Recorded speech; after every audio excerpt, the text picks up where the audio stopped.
Hello, my friends. Today I want to tell you a story that will inspire you. It's the story of one of the biggest companies in the world, Amazon. But it didn't start big. No, it started in a small garage with one man and a dream. This is the story of how Jeff Bezos, a man with a vision, changed the way the world shops. It's not just about business. It's about risk, hard work, belief, and never giving up. So sit back, relax, and enjoy this exciting journey. And as always, this story is perfect for your English practice, simple, clear, and powerful. Let's go back to the beginning. In 1994, a man named Jeff Bezos sat in his small office in New York City. He was just 30 years old, and he worked on Wall Street, where people bought and sold stocks. Jeff had a good job and made a lot of money. But something was missing. He wanted more. He wanted to build something great. One day, Jeff read a report. It said that the internet was growing very fast, over 2,300% each year. That number shocked him. Jeff understood something that others did not. The internet was the future. And he wanted to be part of it. Jeff made a list of products he could sell online. He thought about CDs, computers, clothes, but one item stood out: books. Books were perfect. There were millions of titles, and people everywhere needed them. But bookstores couldn't carry every book. Online, that could change. So, Jeff made the biggest decision of his life. He quit his job. Many people thought he was crazy. Why leave a safe job for something risky? But Jeff believed in his dream. He moved to Seattle and started working in his garage. Yes, Amazon started in a garage. He named the company Amazon after the Great Amazon River. Why? Because it was the biggest river in the world. Jeff wanted his store to be the biggest in the world, too. With his wife Mackenzie and a few friends, Jeff began building the website. He worked long hours, often sleeping just a few hours a night. The garage was cold, full of wires, books, and computer parts. But Jeff didn't care. He had a mission. In July 1995, Amazon.com finally launched. It was a simple website. You could only buy books. But something amazing happened. Within 30 days, Amazon had customers from all 50 U.S. states and 45 other countries. Jeff was shocked. He thought it would take months, even years. But people loved it. They could shop from home. No need to go to a store. Orders kept coming. Every day, the team packed books by hand, taped boxes, and ran to the post office. Sometimes, Jeff himself drove the boxes to mail. But it wasn't easy. The website crashed many times. Books got lost. Customers got angry. But Jeff stayed calm. He always said, "It's still day one." He believed that Amazon was just beginning. And he was right. Amazon was live. The website was simple, but it worked. People from all over the world began to visit it. They ordered books, lots of books. Every day, the number of customers grew. Jeff and his small team were shocked. They didn't expect such fast success. But with success came problems. The company had no real warehouse. They stored books on the floor, on desks, and even in the kitchen. Every time someone ordered a book, the team had to find it, pack it, and send it by hand. They used tape, boxes, and markers. It was slow and messy. Sometimes they packed the wrong book. Sometimes books arrived damaged. Sometimes, they ran out of boxes. One day, Jeff ordered knee pads for everyone because the team was always on the floor, crawling to find books. Still, Jeff stayed positive. He said, "We are building something for the long term." He believed in his mission to be the most customer-focused company in the world. Amazon didn't have money for TV ads or fancy offices. But they had something better: happy customers. People told their friends, "You can buy books online at Amazon." Word of mouth helped the company grow fast. To improve, Jeff started hiring more people. He looked for smart, hard-working, creative thinkers. Many of them were young, just like him. They worked long hours, even on weekends. Everyone believed Amazon could become something big. By 1996, Amazon was selling over $15,000 worth of books every week. That was just the beginning. But there was one big problem. Amazon wasn't making a profit. In fact, the company was losing money every month. Jeff didn't care. He told his team, "We are not chasing profits. We are chasing market share." He wanted Amazon to grow fast, faster than any bookstore in history. Investors didn't always understand. Some said, "Why are you selling books but not making money?" Jeff answered with a smile, "Because we are investing in the future." Amazon started to improve its systems. The website became faster. The search tool got smarter. Customers could now leave reviews, which helped others choose the best books. And then, in 1997, something big happened.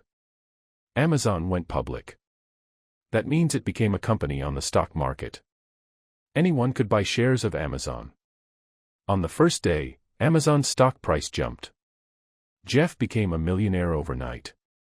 But he didn't buy a mansion. He didn't buy a sports car. He just kept working. He told his team, "It's still day one. Always day one." That was Jeff's favorite saying. It meant, act like you're just getting started. Stay hungry. Stay fast. Stay focused. And so, Amazon moved forward, into new challenges and new victories. At first, Amazon was only a bookstore. But Jeff Bezos had a bigger plan. He didn't want to sell just books. He wanted Amazon to become the everything store. He started asking his team a question: what else can we sell? The answer came quickly. Music CDs, computer games, and movies on DVD. These were easy to ship, just like books. So, Amazon added new sections to the website. Customers loved it. They could now buy books and music in one place. The number of orders doubled, then tripled. Amazon was growing faster than anyone expected. But Jeff didn't stop there. He asked again, what else? This time, the team added toys, electronics, and home goods. One by one, Amazon became more than just a bookstore. It became an online shopping mall. You could buy everything from teddy bears to televisions. Still, the company wasn't profitable. Amazon was spending money on new products, better warehouses, more employees, and faster shipping. Some investors were worried. But Jeff had a clear strategy. He said, "If we do what's right for the customer, everything else will follow." In the year 2000, Amazon tried something bold. They opened the website to other sellers. Small businesses, shops, even individuals could now sell their products through Amazon. This was a huge change. At first, people were confused. Why would Amazon let others sell on its website? Jeff's answer surprised them: if customers can find more items, they'll come to Amazon more often. It's good for everyone. And he was right. The number of products exploded. Amazon now had millions of items. It became the go-to place for online shopping. Then came another breakthrough. Amazon introduced one-click ordering. With just one click, you could buy anything. No need to type your name, address, or card again and again. It was fast, simple, and brilliant. Competitors tried to copy it. But Amazon had a patent. They were always one step ahead. The company also improved delivery. They opened new warehouses. They tested faster shipping options. They built systems to track every package. And then, in 2005, Amazon launched something that would change the shopping world forever: Amazon Prime. For a small yearly fee, customers got free 2-day shipping on many items. Later, they also got access to movies, TV shows, and music. People loved it. Millions signed up. And just like that, Amazon wasn't just a store. It became a part of people's daily lives. From books to batteries, movies to makeup, Amazon had it all. But the company's biggest transformation was still ahead. Jeff Bezos had even bigger dreams. It was the late 1990s. The internet was growing fast. Many people believed online businesses would make them rich. They started companies, built websites, and asked investors for money. This time was called the dot-com boom. Everyone wanted to be part of the internet gold rush. Amazon was one of the stars. Its stock price went higher and higher. Jeff Bezos was called a genius. Magazines put him on the cover. He was smiling, wearing jeans and a casual shirt, not a typical CEO. People were excited. They believed Amazon would take over the world. But then, something changed. In 2000, the dot-com bubble burst. One by one, internet companies began to fail. They ran out of money. They closed their doors. Stock prices crashed. It was a disaster. Amazon was in trouble too. Its stock price dropped by over 90%. From $100 to just $6. Many people said, Amazon is finished. It will never survive. News headlines called it, Amazon gone. But Jeff didn't panic. He gathered his team and said, this is a storm. We will survive it. But we must be smart. Amazon cut costs. They stopped some projects. They closed weak departments. Jeff made tough choices, but he kept one promise: never hurt the customer experience. He said, cut anything, but never cut quality. At the same time, Amazon worked harder to become efficient.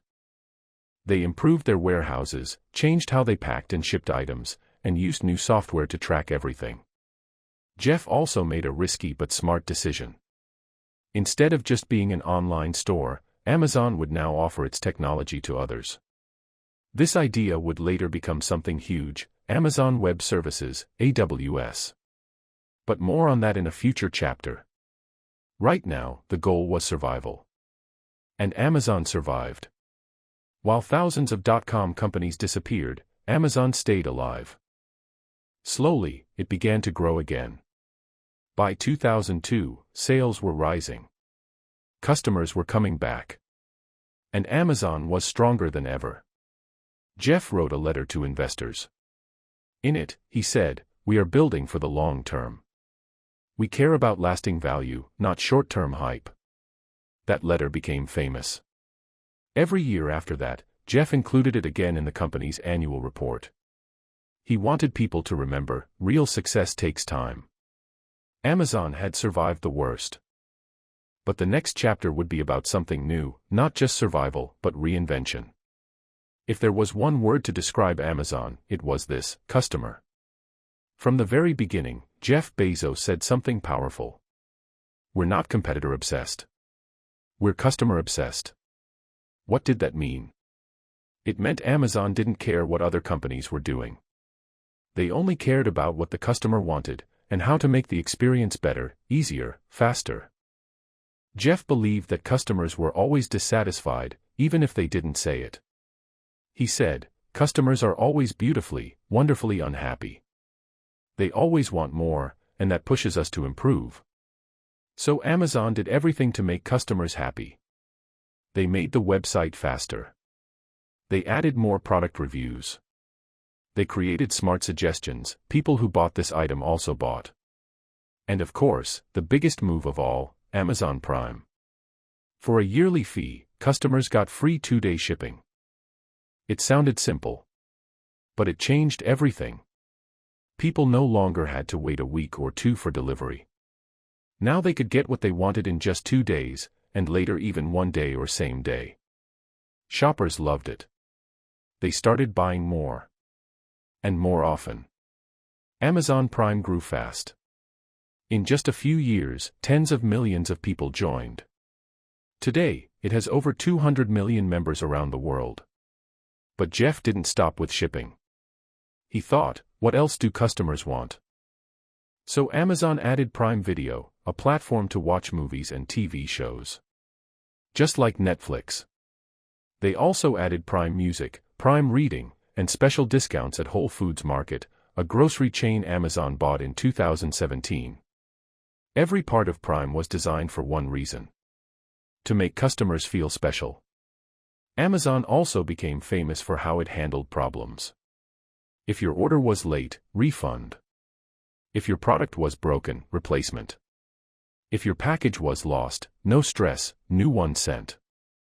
Customer service was fast, friendly, and easy. But behind the scenes, the pressure was huge. Amazon's warehouses were running 24/7.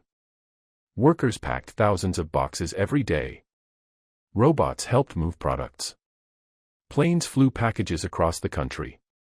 Jeff was building a machine, and every part was focused on customer happiness.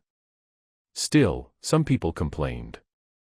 They said Amazon was growing too powerful. That it was hurting small shops. That workers were under too much stress. But for customers, one thing was clear. Amazon was the most reliable, convenient, and easy place to shop. And that was no accident. It was the result of a deep, unshakable obsession, not with money, not with success, but with the customer. The next chapter in Amazon's story would take us even further, from e-commerce to technology and invention.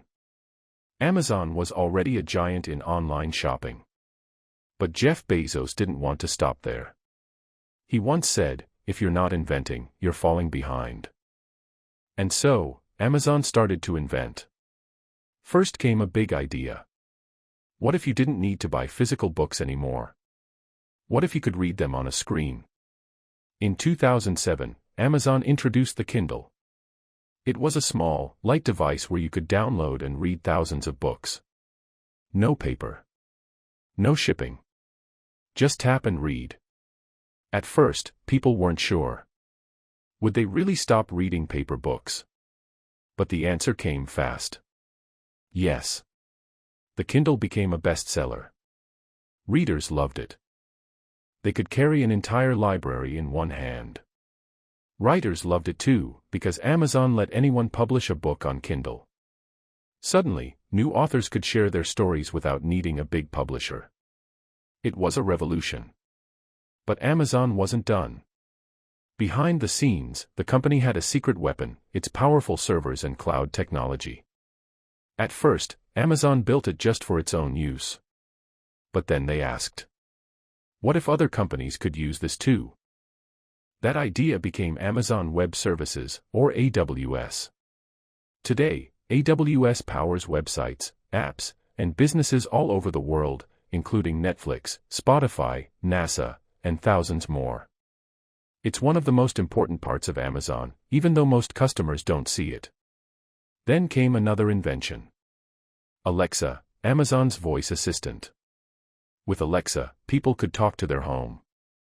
Alexa, what's the weather? Alexa, play music. Alexa, order toothpaste. It felt like science fiction, but it was real. Amazon was now in people's homes, listening, learning, and helping. There were other wild ideas too. Amazon Go, a store with no cashiers. Just walk in, grab items, and leave. The system charges your account automatically. Amazon Prime Air, a plan to deliver packages by drone. Echo devices, smart speakers, clocks, and even microwaves powered by Alexa. Jeff's rule was simple. Be bold. Think long-term. And don't be afraid to fail. And yes, there were failures too. The Fire Phone was a flop. Some Alexa features didn't catch on. Not every idea worked. But Amazon kept trying. Because every new idea was a step toward the future. By now, Amazon was no longer just a shopping website. It was a tech company, a media company, a cloud company, and even a hardware company.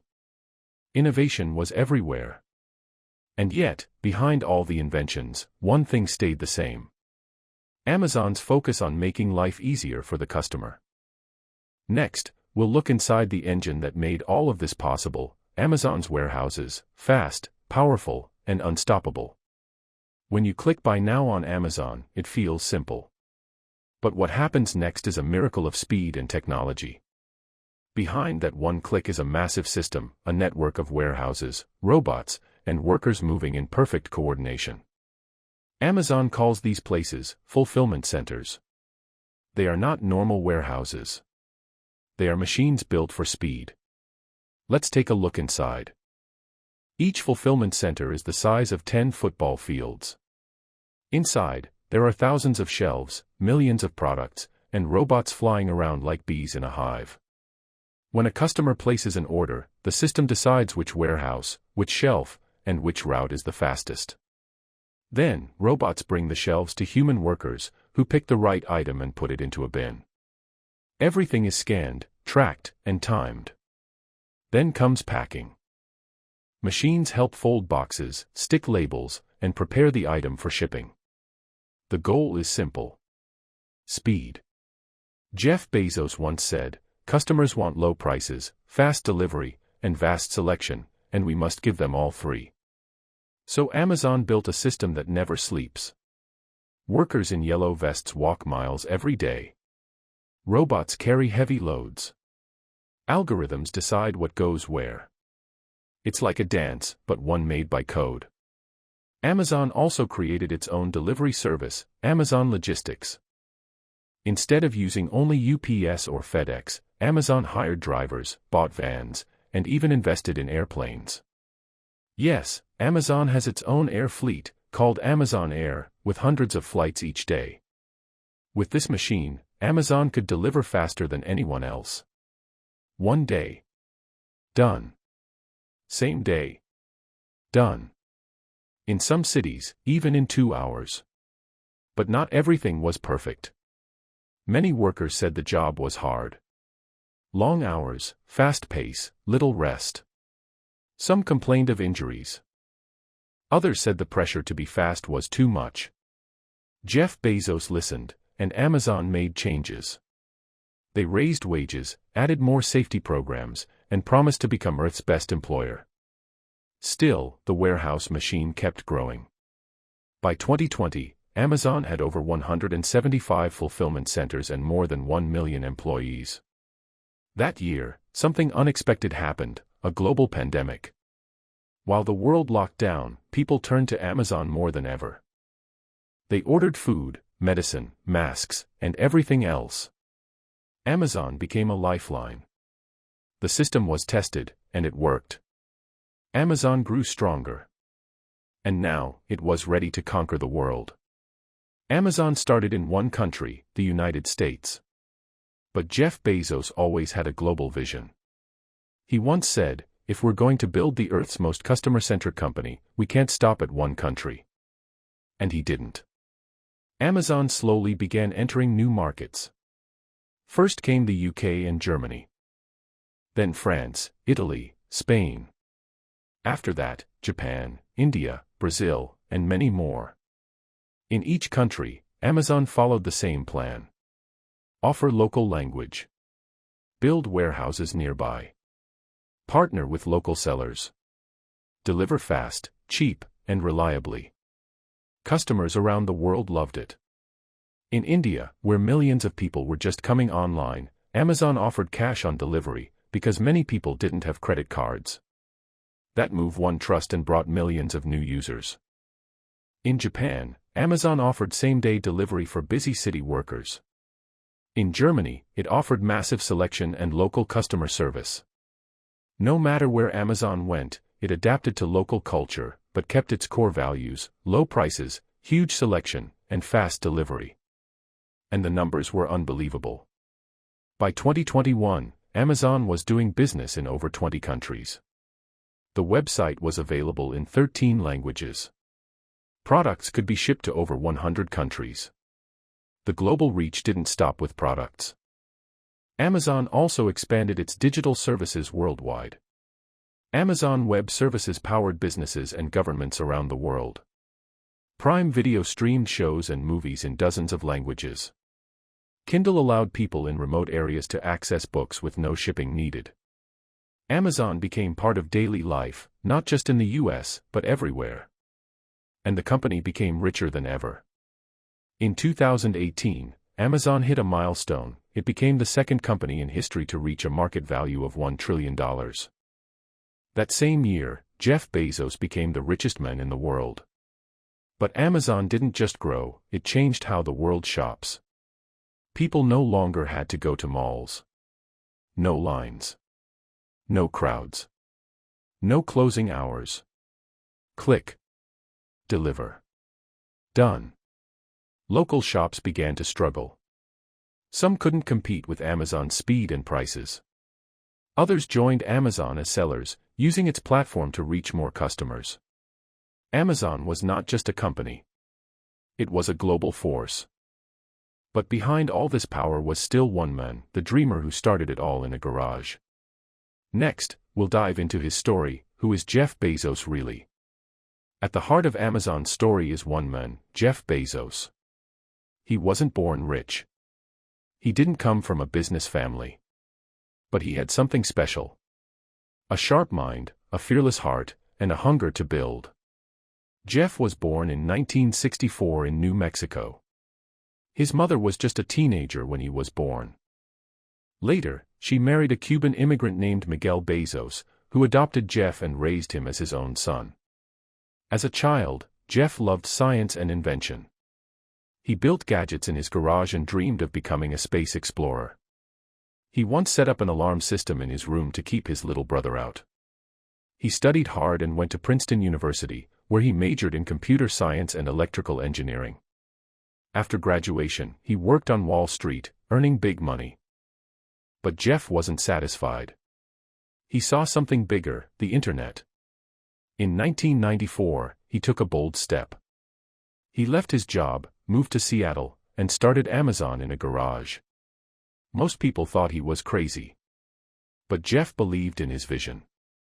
Over the years, he became known for his unusual ideas and intense leadership style. He was famous for starting meetings with silence, everyone reading a memo before discussion. Using day one thinking, staying as bold as a startup. Obsessing over customer experience, even reading complaint emails personally. Taking long-term risks, even if it meant losing money now. He didn't care about short-term profits. He cared about building the future. And he didn't stop with Amazon. In 2000, Jeff founded Blue Origin, a private space company. Its mission? To build a future where millions of people live and work in space. It sounded crazy, but so did online bookselling once. Bezos believed that Earth was just the beginning. He said, "I want my grandchildren's grandchildren to be able to build giant space hotels and amusement parks." He also bought the Washington Post in 2013, one of the most respected newspapers in the world. Many feared it would lose its voice. But under Jeff, it became more digital and more global. Despite his success, Jeff faced criticism. Some said Amazon grew too powerful. Others said warehouse workers were underpaid or overworked. Politicians asked if Amazon should be broken into smaller companies. Jeff responded with calm. He focused on facts, data, and improvement. In 2021, Jeff shocked the world again. He announced that he would step down as CEO of Amazon. After 27 years, he passed the role to Andy Jassy, the man who had built Amazon Web Services. Jeff said, "I've never had more energy, and this isn't about retiring. I'm focused on Blue Origin, the Washington Post, and my other passions." He didn't leave Amazon completely, he stayed as executive chairman. But the day-to-day leadership was no longer his. It was the end of one chapter, and the start of another. So what's next for Amazon? That's the story of our final chapter. Today, Amazon is more than just a company. It is part of how the world works. Millions of people use it every day, to shop, to read, to watch, to listen, to store data, to run businesses. It is in your phone, your home, your office, your cloud. But what happened after Jeff Bezos stepped down as CEO? In 2021, leadership passed to Andy Jassy, a quiet but powerful figure inside Amazon. He had built Amazon Web Services, AWS, which had become one of the most profitable parts of the company. Andy was not a celebrity like Jeff. But he was smart, calm, and deeply trusted. He promised to keep Amazon's spirit alive, the hunger, the speed, the customer focus. Under Jassie's leadership, Amazon continued to grow. New warehouses opened in more countries. Faster delivery became available in more cities. More sellers, especially small businesses, joined the platform. Amazon invested in electric delivery vans to become more eco-friendly. AWS grew stronger, powering more of the internet than ever before. But the company also faced new challenges. Governments asked tough questions. Was Amazon too big? Was it fair to competitors? Were workers treated well? Amazon responded with changes. Higher minimum wages for workers. More focus on sustainability and climate change. New programs to help small sellers and local communities. And in the background, Jeff Bezos launched into space. In July 2021, he flew on a rocket built by his company Blue Origin. It was short, only 11 minutes, but symbolic. Jeff had reached the stars, just like he dreamed as a boy. He said, "Every time I look up at the stars, I know there is more to build." Back on Earth, Amazon kept moving. The company explored healthcare, smart homes, robotics, and even AI assistants. It continued investing in new technology and global markets. What's next? No one knows for sure. But one thing is clear. Amazon is still building. Still experimenting. Still dreaming. From a small garage in Seattle.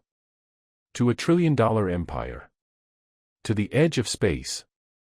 The Amazon story is a story of vision. Courage and hard work. Anything is possible. Even the biggest companies in the world start small, even you. Yes, you can build something powerful. So keep learning, keep dreaming, and remember it's always day one. Thank you for listening. See you in the next story. And as always, keep growing your English and your mind.